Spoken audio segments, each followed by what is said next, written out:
So this is a heat of schoolboy eights, the Princess Elizabeth, that's what PE stands for. And we have got Shiplake College there on the left of your picture, very strong fencing crew in this event. And on the right, it's the London Oratory School. New school to rowing, relatively new. They've had a fantastic season.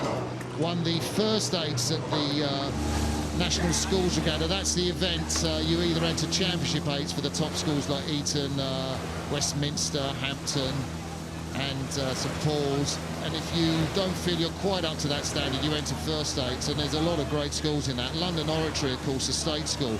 How fantastic is it to see 8 state school rowers in this event, Matt? Well, it's great. Of course, you'd expect it to be a private school event, but over the years you've seen more and more club rowers and state schools entering the sport, and really great start from both crews. On the far side, the Shiplake crew have been selected or seeded in this event by the stewards based on their form through the season. Unsurprising for those guys, and establishing a very firm lead by the middle of the race as we look down on both crews. Shiplake on the right-hand side, and their opposition from the London Oratory School on the left with the red oars and the darker kit. So Shiplake College are a crew on the up. I think they had a fantastic Schools Head. That is the race in March where the crews row over the reverse boat race course. I think Shiplake finished second in that event. It was their best finish, if memory serves, ever. And the Henley-based crew, well, coach is Hugh Mackworth-Pray. Dave Curry runs the programme there. They've got a very sympathetic headmaster. They do have a great rowing scholarship programs which give them a bit of an edge, so they get some standout athletes there. Dave Curry, of course, part of the victorious Abingdon programme, and they won the Princess Elizabeth 3 times, but he wanted to run his own programme from scratch and show how he could build fast crews. And Shiplake, a small private school, competing with the bigger private schools, but really, Matt, for Henley, I think 8 state school rowers from the London Oratory School in London is the important message to send out, and really competitive too. Yeah, they've had a good strong season as well in their first 8. They've won at Wallingford Regattas, 11th in the national schools, which is an amazing result, I think, for a school early in their career here. Had a very solid race yesterday, beat King's School Canterbury, a big public school, traditional school here, beat King's School Canterbury by 3 lengths in this event yesterday, and they're showing themselves very well, still almost in touch here with a strong seeded crew from Shiplake.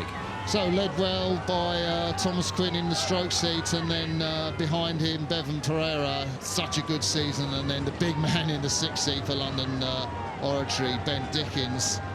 And those boys have done their school absolutely proud. It's Shiplake College, the 2nd fastest school over the longer distance Schools Head. That's about 8 kilometres of racing rather than just over 2 here. There's the boys from Shiplake in their very distinctive yellow and black tops. You can see there a great shot of Tim Walker, the stroke man. It's his 3rd time that he's been in Henley, off to University of West England next year.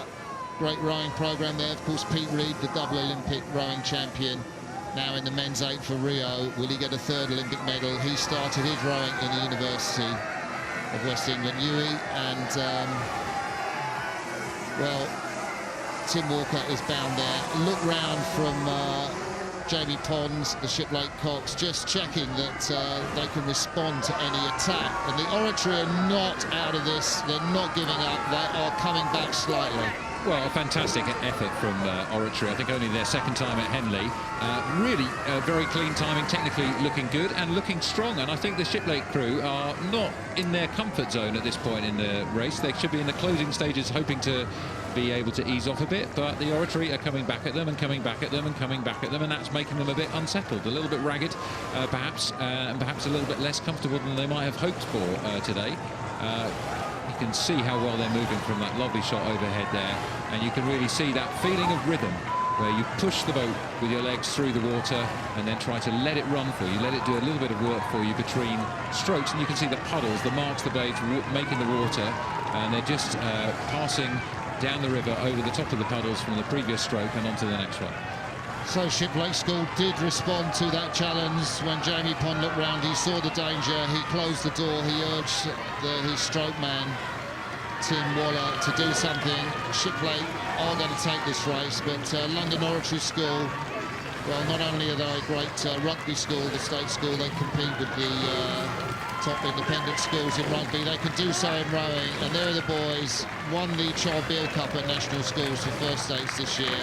Tier below championship eights, but they really gave Shiplake a race. Shiplake crossed the line in this heat of the Princess Elizabeth Challenge Cup, but not far behind. It's the boys from London Oratory.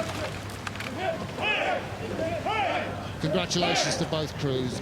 A great race there, and worthy for this heat of the Princess Elizabeth Challenge Cup.